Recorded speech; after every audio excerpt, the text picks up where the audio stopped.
Chapter 1 RESP 103. The four upper airways are nose, oral cavity, pharynx, and the larynx. The four main functions of upper airway are to conduct air, humidify air, prevent aspiration, and speech and smell. The nose. The three main functions are to filter, humidify, and condition. Nose structures. Turbinates. They are key for humidification and warming the air. And sinuses. They produce mucus for the nasal cavity. Clinical nose. Flaring is a classic sign of discomfort, especially in infants. Alar collapse is a sign of a nasal obstruction. Anterior nosebleeds originate from the anterior septum and can be caused by cold air, trauma, and sticking your finger up there. Posterior nosebleeds originate from an artery in the back of the nasal cavity and can be caused by serious nose trauma, high blood pressure, drug abuse, and leukemia. Rhinitis is inflammation of mucous membranes. They are caused by cold viruses, bacteria, and various allergies. Sinusitis is inflammation of the mucous membrane of one or more of the paranasal sinuses. It is caused by an upper respiratory infection, atmospheric pressure changes, or a nasal endotracheal tube. Nasal congestion can lead to blocked olfactory receptors, causing food to taste bland. This is because 80% of taste depends on smell. Topical relief will work well because of lots of blood vessels in the nose. Synthetic steroids are used for mucosa inflammation. Ipratropium and cromolyn are used for congestion, sneezing, irritated and runny noses. The oral cavity. The three tongue muscles are intrinsic, which allow the tongue to change shape. Extrinsic, which allow the tongue to change position. Lingual frenulum, which allow the tongue to secure to the floor of the mouth. The pharynx. The nasopharynx is between the posterior nares and superior portion of the soft palate. It houses the pharyngeal tonsils, also known as adenoids, and the auditory tubes. Nasopharynx issues. Swollen tonsils make it unable to breathe through the nose, and if chronically swollen may need to be removed. Otis media is a middle ear infection common in young children, especially with a sore throat. The oropharynx is between the soft palate superiorly and base of tongue inferiorly. It includes the palatine tonsils, lingual tonsils, and the vallecula epiglottica. The laryngopharynx, also known as the hypopharynx, is between the base of the tongue and entrance of the esophagus. Its muscles receive sensory from the 9th cranial nerve or the glossopharyngeal nerve, and motor from the 10th cranial nerve or the vagus nerve. The larynx, also known as the voice box, is between the base of the tongue and the upper end of the trachea. It protects against aspiration, makes sound for speech, and lets air pass from the pharynx to trachea. Secondary to letting air pass, it also performs Valsalva's maneuver that seals the lumen. The three main larynx cartilages, though there is 9 total, are the thyroid, which is the largest and makes the Adam's apple. The cercoid, which is the inferior portion of the larynx in a ring that surrounds the trachea. And the epiglottis, which prevents aspiration of food and liquid. The larynx interior. The vocal folds has an upper pair is called false and a lower pair that is called true, which are also called the vocal cords. The glottis or rima glottis is a space between the true vocal folds and is the narrowest point in the adult larynx. Some larynx issues are laryngitis, which is inflammation of the mucous membrane lining of the larynx.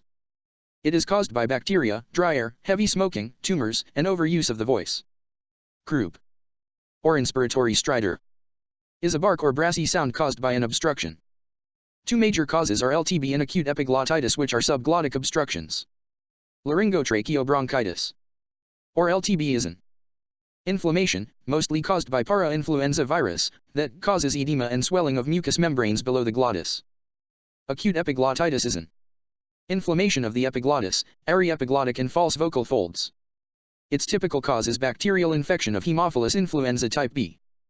Acute epiglottis is a life-threatening emergency. The two larynx muscles are extrinsic.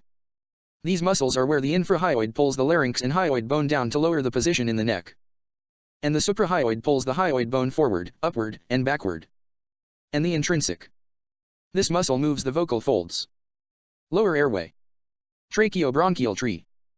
Its branches are called generations. It has 3 layers: the epithelial, the cartilaginous, and the lamina propria. The epithelial has a mucus blanket. The cartilaginous is the outer layer, and the lamina propria has mast cells. I am almost certain we will need to know each structure's generation. The 5 cartilaginous airways are the trachea, main stem bronchi, lobar bronchi, segmental bronchi, and the subsegmental bronchi. Labeled generation 0. The trachea extends from the cricoid to the second costal or fifth thoracic. Labeled generation 1. The main stem bronchi has the right branches at a 25-degree angle, whereas the left form with the trachea at a 40 to 60-degree angle. Labeled generation 2. The lobar bronchi consists of a right that has an upper, middle, and lower, and the left has just an upper and lower. Labeled generation 3. The segmental bronchi consists of a right that has 10 segments and a left that has 8. The subsegmental bronchi includes generations 4 through 9. Here you see the tracheobronchial tree labeled in generations 1 through 4. The 2 non-cartilaginous airways are the bronchioles, which consist of generations 10 through 15, and the terminal bronchioles, which consist of generations 16 through 19. The gas exchange sites are collectively called the primary lobule, consisting of the respiratory bronchioles, which consist of generations 20 through 23, the alveolar ducts, which consist of generations 24 through 27, and the alveolar sacs, which consist of generation 28. The epithelial lining of the airways. The vestibule of nose and the oral cavity have non-ciliated stratified squamous epithelium. The upper airways and turbinates have pseudo-stratified ciliated columnar epithelium. The lower airways have simple cuboidal epithelium, and the alveoli have simple squamous epithelium. The 2 types of immune response. 1 is cellular. This is where lymphocytes cause tissue rejection in transplants. It is also called type 4 or delayed and is a type of hypersensitivity. The other is humoral. This causes circulating antibodies in an allergic response. There are 5 types, but IgE is basic to allergies. In asthma patients, IgE is 20 times more than normal. Tracheobronchial tree issues. Excessive airway secretions are common in many respiratory disorders. If untreated, they can cause excessive accumulation, partial obstruction with air trapping, alveolar hyperinflation, and complete obstruction with collapse. Abnormal mucociliary transport mechanism, or MTM, is any condition that slows the MTM, such as chronic bronchitis, emphysema, bronchiectasis, cystic fibrosis, or tobacco smoke, dehydration, positive pressure ventilation, endotracheal suctioning, pollution, and others. The 3 trach tubes are nasal, oral, and tracheostomy. 4 landmarks of intubation to know are the epiglottis, the vallecula epiglottica, the trachea, and the esophagus. Here are some intubation mistakes. In this photo, the misplaced tracheal tubes can lead to the stomach being filled with air. Here the endotracheal tube is inserted past the carina, causing it to go to the right main stem. Because of this, the right lung becomes hyperinflated and the left begins to collapse. Some hazards of the ETT to be aware of. You must keep cuff pressure below mucosal capillary blood pressure. A safe range is 20 to 25 mmHg. Some fistulas associated with cuff erosion are with the innominate artery and the esophagus. The innominate is most common with massive hemorrhages from a tracheostomy. The lymphatic system. The 3 main parts are vessels, which remove excess fluid and protein that leak from capillaries, nodes, that act as a filter, and the juxta-alveolar vessels, which remove fluid and other foreign material. The autonomic nervous system's effects on the cardiopulmonary system. Pleural membranes. The visceral pleura, located on the outer surface of each lung. The parietal pleura, located inside of the thoracic walls, the thoracic surface of the diaphragm, and the lateral mediastinum. The pleural cavity, located in the space between the visceral and parietal pleura.